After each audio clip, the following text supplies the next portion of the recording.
Bail যদি থাকে appeal যদি নিষ্পত্তি হয়ে থাকে তার বিপক্ষে যায়, তাইলে এই জাজমেন্ট কার্যকরী হবে। এবং যারা হয়তো কাস্টডিতে আছে এখন থেকে, তাদের সবার জন্য এই রায় অ্যাপ্লিকেবল। কারণ আপনি জানেন আইনি যেটাই থাক, article 111 of the constitution, apex কোর্টের জাজমেন্ট সবার জন্য binding, high court division, subordinate court সবার জন্য। কাজে আজকে থেকে ধরতে হবে মানে দুটো ভাগ, একটা হলো আমৃত্যু কারাদণ্ড, আর একটা হলো যাবজ্জীবন 30 বছর। এবং এখানে কিন্তু অ্যাপিলেট ডিভিশন আবার ভাগ করে দিয়েছে। আমি যদি বুঝে থাকি, আমার বোঝা ভুল হতে পারে, কারণ পুরো টেক্সট এখনো পাইনি। এখন আমৃত্যুটা কখন দিবে আর যাবজ্জীবনটা কখন দিবে, এটা আমি যতদূর মনে হচ্ছে নিউজগুলি পড়ে এটা কোর্টের ডিসক্রিপশনের উপর, গ্র্যাভিটি অফ দ্য অফেন্স, যেমন ইন্টারন্যাশনাল ক্রাইম ট্রাইব্যুনালস এখানে মেনশন করে দিয়েছে, কোর্ট অথবা ট্রাইব্যুনাল আদালতের উপরেই নির্ভর করবে যাবজ্জীবন দিবে নাকি আমৃত্যু দেওয়া হবে। তো সেই ক্ষেত্রে আমরা মনে করে থাকি normally gravity of the offence, মানে অফেন্সের অপরাধীর গুরুত্ব বিবেচনায় সাক্ষ্য প্রমাণের ভিত্তিতে এটা বিচারক নির্ধারণ করবে। শিশির মনিরের কাছে যাই। শিশির মনির, সেই একই প্রসঙ্গ যদি আমি আপনার কাছে জানতে চাই, যে আদেশ আজকে হলো এবং তিনি যেটা বললেন সেটার সঙ্গে আপনি একমত কিনা, এবং যেটা আগে ছিল এবং এই যে যাবজ্জীবন, দুটোর আলাদা পার্থক্যটা আসলে কি হলো? আজকে যে রায়টি হয়েছে এটির ক্রাক্স কথাটা হলো যাবজ্জীবন সাজা অর্থ 30 বছর ধরে নিতে হবে। এই যে 30 বছর আমরা ধরে নিব একজন মানুষের যাবজ্জীবন সাজা, তিনি দুই ধরনের বেনিফিট পান। এক ধরনের বেনিফিট পান 35-এর ক অনুযায়ী ডিডাকশন, ট্রায়াল পিরিয়ডে তিনি যে কদিন ছিলেন জেলে এটা বাদ যাবে। আরেকজনের বেনিফিট পান তিনি যখন জেলে থাকেন তখন রেয়াত পান, জেল কোড অনুযায়ী, জেল কোডের আপনার চ্যাপ্টার 21 অনুযায়ী তিনি রেমিশন পান। কতগুলো রেমিশন, ভালো বিহেভিয়ারের জন্য, তার উত্তম চরিত্রের জন্য তিনি পান। তো যাকে আমরা বলছি যে 30 বছর যাবজ্জীবন সাজা, তিনি ডিডাকশনও পাবেন, তিনি রেমিশনও পাবেন। কিন্তু আদালত যদি কাউকে বলে যে আমৃত্যু কারাদণ্ড হবে, সেক্ষেত্রে তো আসামি তো পাবে না, কোনোটাই পাবে না, স্কোপ নাই। এখন কোয়েশ্চেনটা হলো এখানে সবচাইতে ইম্পর্টেন্ট কোয়েশ্চেন হলো এই যে রেস্ট অফ ন্যাচারাল লাইফের সাজা কি পেনাল কোডে আছে? আচ্ছা, সেই জায়গাটা আমি আপনার কাছে জানতে চাচ্ছিলাম। আলোচনা শুরুর আগে একটু আমরা কথা বলেছিলাম যে এই আদেশ আমৃত্যু কারাদণ্ড যে কার্যকর করা হবে, এটা করার জন্য কি আইন আছে? কোন আইন দিয়ে সেটা করা হবে? সেই জায়গাটা যদি একটু দুজনের কাছে জানতে চাইবো, আপনি একটু আগে পরিষ্কার। দণ্ডবিধি 302 এ বলা আছে যদি মার্ডার প্রমাণিত হয় তাহলে সাজা কি হবে? সাজা হবে ডেথ অর লাইফ। এক সময় ছিল যে ডেথ হবে না লাইফ হবে, কোনটা রুল কোনটা এক্সেপশন, এই বিতর্ক ছিল। কিন্তু এখনকার যে ক্রিমিনাল পলিসি আছে সেখানে ডেথ হবে অথবা লাইফ হবে।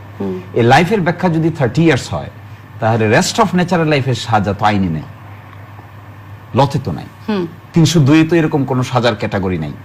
আজকে আমাদের আপিলেট ডিভিশন যে ইন্টারপ্রিটেশন দিলেন, ইন্টারপ্রিটেশনের মাধ্যমে এ থার্ড ক্যাটাগরি অফ সেন্টেন্স, এটার নাম হলো রেস্ট অফ ন্যাচারাল লাইফ, আমৃত্যু কারাদণ্ড, সেটা আসতেছে।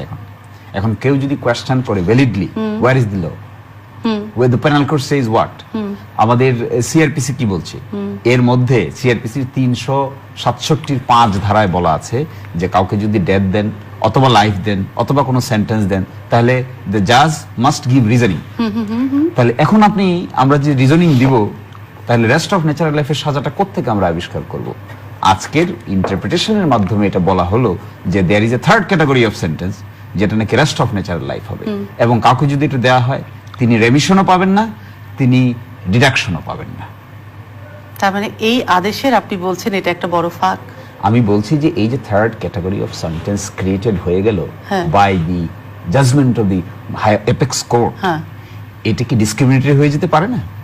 একজন জাজ যদি মনে করেন কাউকে লাইফ সাজা দিবেন, তাহলে তার 30 ইয়ার্স হবে। একজন জাজ যদি মনে করেন কাউকে রেস্ট অফ ন্যাচারাল লাইফ দিবেন, আমৃত্যু কারাদণ্ড, তার মানে বিচারকের বিবেচনার উপরে এই সাজাটা নির্ভর করবে। এই সাজা দেওয়ার ক্ষেত্রে কোনো ল নেই। এটি খুবই আমি আপনাকে জোর দিয়ে বলতে চাই, বাংলাদেশে there is no sentencing guideline, there is no sentencing policy। আমরা একটু দেখি খুরশিদ আলম সাহেব এই বিষয়ে কি বলেন। আমি আপনার কাছে যাব যে আমৃত্যু কারাদণ্ড দেওয়ার আদেশ সাজা দেওয়ার ক্ষেত্রে কোনো আইন নেই যেটা তিনি বলছেন, কোন আইনে তাহলে এই সাজাটা দেওয়া হবে এবং বিচারকের বিবেচনার উপরেই নির্ভর করছে, সেটা তিনি বলছেন না। এটা আমি থার্ড ক্যাটাগরি বলবো না, এটা জাজমেন্ট হয়ে গেল by pronouncement verdict of the appellate division, এবং অ্যাপিলেট ডিভিশন এটা আইন করে দিল। এটা আপনাকে মানতে হবে যে যাবজ্জীবন বলতে আমরা যা বুঝি, রেস্ট অফ লাইফ বলতেও অ্যাপিলেট ডিভিশনের ব্যাখ্যা অনুযায়ী সেটাই বুঝতে হবে। তবে আজকের রায়টার মাধ্যমে আমি মনে করি গভর্নমেন্টের উচিত সেন্টেন্সিং পলিসির উপর একটা আইন করা।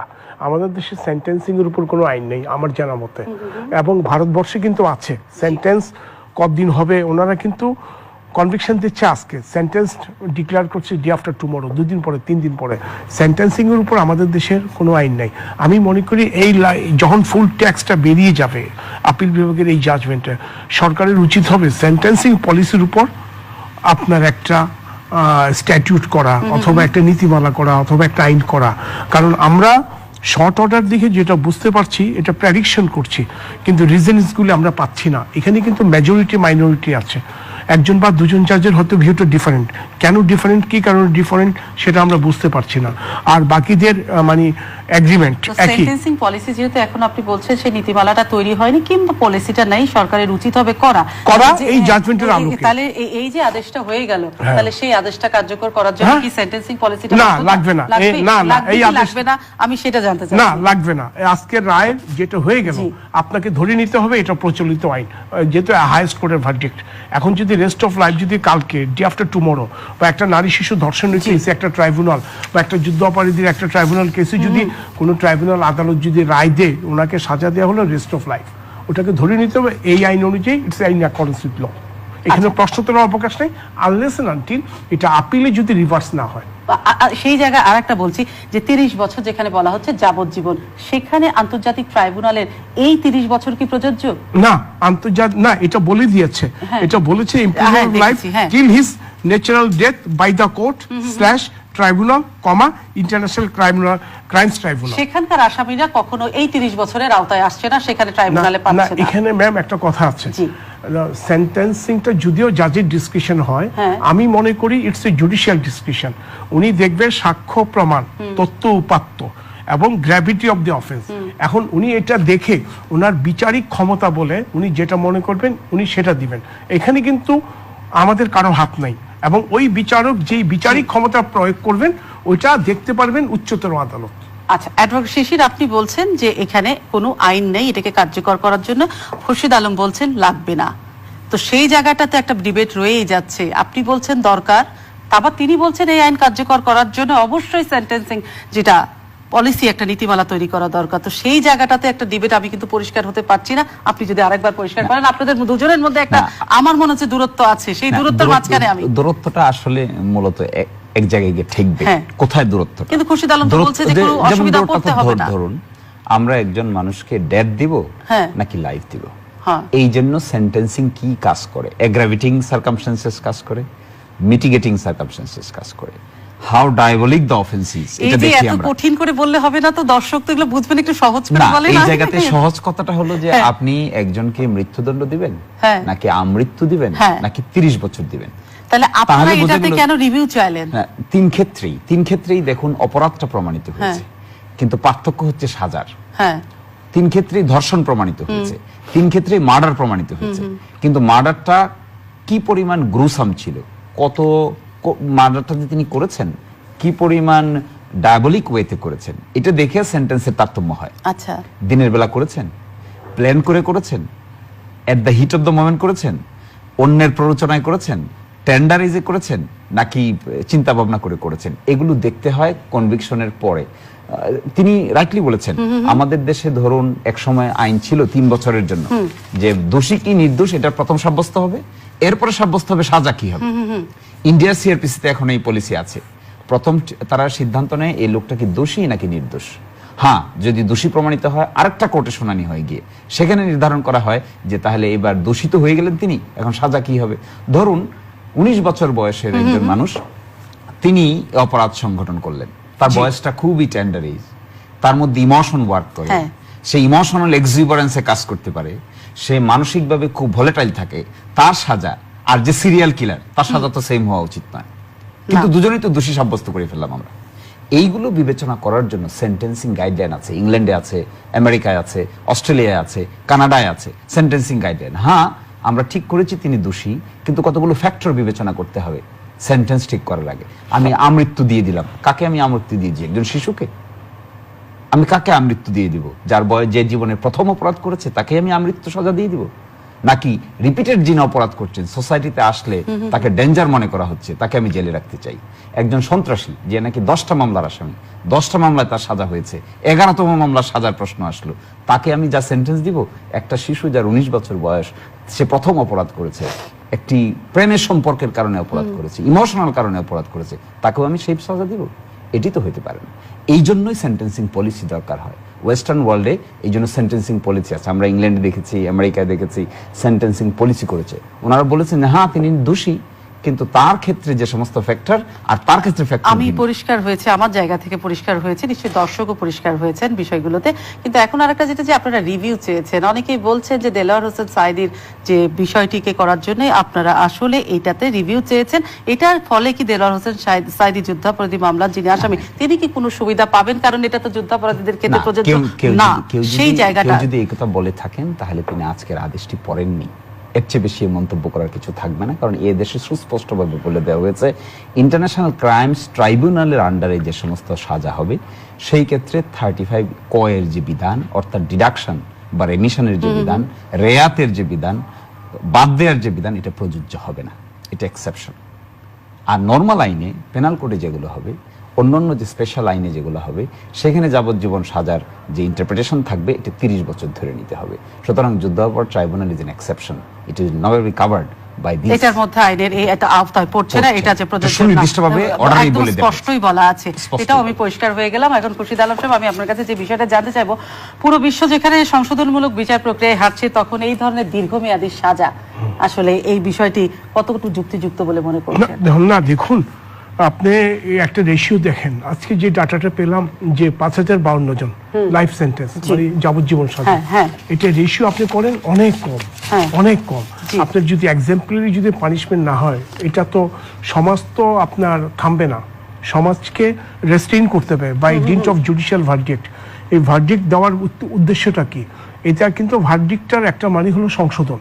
যিনি এই লোক উনি জানতে পারবে এই ধরনের অপরাধ করা আমার উচিত হয়নি, ভিজাভিস তার সঙ্গে আর যারা অফেন্স করে বা করবে বা করার করছে, তারাও একটা লেসন পেল, আমাকে রেহাই পাওয়া যাবে না অপরাধ করে। যেমন আপনি ধরেন রেপ বাড়ছে, দ্যাটস ট্রু, কিন্তু রেপের এখন কিন্তু একটা হয়ে গেছে লাইফ, মানে ট্রান্সপোর্টেশন ফর লাইফ, মানে আপ টু 30 ইয়ার্স তাকে খাটতে হবে। যদিও রেপের সংখ্যাটা এখনো কমেনি, এটা কিন্তু সমাজের মধ্যে একটা আমি মনে করি সংশোধনের কাজ করে রায়গুলো। তবে হ্যাঁ, মানে এই দীর্ঘমেয়াদী সাজাটাও একটা সংশোধনের কাজ করবে অবশ্যই, এবং রেশিও তো অনেক কম। আমার লোক সংখ্যা কত? আমার তো মনে হচ্ছে 15 থেকে 16 কোটি, এবং সেখানে যাবজ্জীবন সাজাপ্রাপ্ত আসামি হলো আজকের ডেটা অনুযায়ী 5052 জন, তো অনেক কম। এখনো তো অনেক কম। আমার দেশ সেই পর্যায়ে তো এখনো যায়নি, আমার দেশ এখনো অনেক কন্ট্রোলের মধ্যে আছে, এবং by dint of judicial verdict এটা আরো কন্ট্রোলে যাচ্ছে। কাজে এটা আমি মনে করি it's an contribution of the judiciary, এটা মাথায় রাখতে হবে। আমার দেশে যদি আজকে 5 লক্ষ যাবজ্জীবন সাজাপ্রাপ্ত আসামি থাকতো, তাহলে একটা কথা ছিল 16 কোটি লোকের মধ্যে মাত্র 5052 জন যাবজ্জীবন সাজাপ্রাপ্ত আসামি। আর যুদ্ধাপরাধের মামলায় বলেন টিল ডেথ কজন হাতে কোনো, আমার মনে হয় 15 জন 20 জনও তো হবে না।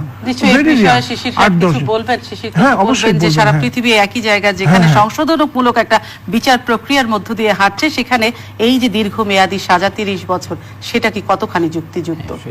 এটা থিওরি আছে, পানিশমেন্ট থিওরি। সবচেয়ে প্রমিনেন্ট থিওরিটা হলো রিফরমেটিভ থিওরি। আপনি দেখবেন আমাদের জেল গেটে কাশিমপুর কেন্দ্রীয় কারাগার কেউ গেলে বড় করে লেখা আছে, দেখাবো আলোর পথ, রাখিব নিরাপদ, দেখাবো আলোর পথ। তো what is the purpose of incarceration? একজন মানুষকে আটকিয়ে রাখার পারপাস কি? তাকে মেরে ফেলা, তাকে পরিবার থেকে সেক্লুড করে রাখা? এটা তো কোনো পারপাস হইতে পারে না। পারপাস হলো সে যেন রিফর্ম হয় ভবিষ্যতে, কারণ ক্রাইমটাকে ধরে নেওয়া হয় শুধু ব্যক্তির দোষ না, ক্রাইমটা সোশ্যাল ফ্যাক্টরে জড়িত। আমি আপনার সঙ্গে একটু আগে আলাপ করতেছিলাম, একজন মানুষ বেকার, একজন মানুষের কর্ম নাই, তার ক্রাইম করার প্রবণতা আর একজন ধনী মানুষের ক্রাইম করার প্রবণতা সেম হয় না। একজন মানুষ রিক্সা চালায়, তার ক্রাইম করার প্রবণতা, আর একজন মানুষ অট্টালিকায় বসে থাকেন, তার ক্রাইম করার প্রবণতা এক হয় না। একজন রিক্সা চালককে তো আর আপনি মানি লন্ডারিং এর জন্য দায়বদ্ধ করতে পারবেন না, ইট ইজ ইম্যাটেরিয়াল, ইমপ্র্যাকটিক্যাল। তাহলে every individual has to be judged individually. এটি হলো পারপাস অফ দি পানিশমেন্ট। এখন আমি যদি কাউকে আমৃত্যু রেখে দেই, তাহলে সে কবে রিফর্ম হবে? আমাকে তো পারপাস থেকে রিফর্ম করা। হ্যাঁ, সোসাইটি জুডিশিয়ারি যদি এরকম সিদ্ধান্তে এসে যায় যে এই লোকটিকে আর কোনো রিফর্ম করার সুযোগ নেই, it is the end of the hope, কোনো হোপ নাই, নো রিফরমেশন হোপ, তাহলে তার ক্ষেত্রে মৃত্যুদণ্ডও হতে পারে। মৃত্যুদণ্ড হয়ে গেলে তাকে মেরেই ফেললেন। সেকেন্ড হতে পারে তাকে আমৃত্যু কারাদণ্ডে আটকিয়ে রাখলেন, তার মানে আপনি সিদ্ধান্ত নিলেন দেয়ার ইজ নো হোপ। আর যার হোপ আছে তাকে তো বাঁচিয়ে রাখতে হবে, তাকে তো ডিডাকশন দিতে হবে, তাকে তো রেমিশন দিতে হবে, তাকে তো সোসাইটিতে এসে কাজ করার সুযোগ দিতে হবে, তাকে তো পরিবারের সঙ্গে থাকতে দিতে হবে। Purpose of the punishment is reformation, not retribution. তার মানে শিশির মনিরেরও দ্বিমত আছেন আপনার সঙ্গে, তিনি দ্বিমত প্রকাশ হ্যাঁ, করলেন একটি এখানে। বিষয়, জি, হ্যাঁ, জি। একটি বিষয় আমি বলি, দেখেন রিফরমেশন যেটা, এটা কিন্তু আমাদের চিলড্রেন অ্যাক্টের ক্ষেত্রে হচ্ছে। আপনি দেখবেন সাম্প্রতিককালে চিলড্রেন অ্যাক্টে যে মামলাগুলো দিয়েছে, যে রায়গুলি দিয়েছে, এখানে কিন্তু সিরিয়াসলি একটা রিফরমেশন হচ্ছে এবং খুব ড্রাস্টিক্যালি কিন্তু চেঞ্জ হয়ে যাচ্ছে। যেমন কতদিন আগে আমাদের হাইকোর্ট ডিভিশন একটা রায় দিল, সে তার বাড়িতে থাকবে এবং তাকে দেখভাল করবে এবং প্রতি 1 মাস পর পর কোর্টে রিপোর্ট করবে। এটা কিন্তু খুব একটা সিরিয়াস জাজমেন্ট, খুব ইম্পর্টেন্ট জাজমেন্ট। এবং এটা 10 কি 15 বছর আগে আমাদের জাস্টিস ইমান আলী সাহেব, এখন যিনি আপিল বিভাগের বিচারপতি, উনি যখন সিঙ্গেল বেঞ্চে হাইকোর্টে ছিলেন, তখন উনি এই ধরনের একটা অর্ডিন্যান্স 1960 আওতায় একটা জাজমেন্ট দিয়েছিলেন। এটা কিন্তু সিরিয়াস একটা judicial interpretation with regard to the reformation. আর যেটা শিশির মনির বললেন, ওনার সঙ্গে আমি একমত, কিন্তু ছোট্ট জায়গায় আমি একটু দ্বিমত পোষণ করছি। যেমন ক্রাইমস এগেইনস্ট হিউম্যানিটি, এখানে তো আপনার রিফরমেশনের কোনো সুযোগ নাই। একটা হিউম্যানিটির এগেইনস্ট অপরাধ, আপনি একটা মানব জাতির এগেইনস্ট অপরাধ, ক্রাইমস এগেইনস্ট হিউম্যানিটি আমরা যাকে বলি, যার ট্রায়াল করছে ইন্টারন্যাশনাল ক্রাইমস ট্রাইব্যুনাল, একটা দেশের একটা জেনারেশন ধ্বংস করে দিছে, সেখানে তো রিফরমেশনের কোনো সুযোগ নাই। এখানে তার মগজ ধোলাই হয়ে গেছে। কাজে এই ক্ষেত্রে আনটিল মানে ন্যাচারাল ডেথ পর্যন্ত আমি মনে করি এটাই যুক্তিযুক্ত, যদিও আমরা পুরো জাজমেন্টটা পেলে হয়তো বুঝতে পারবো।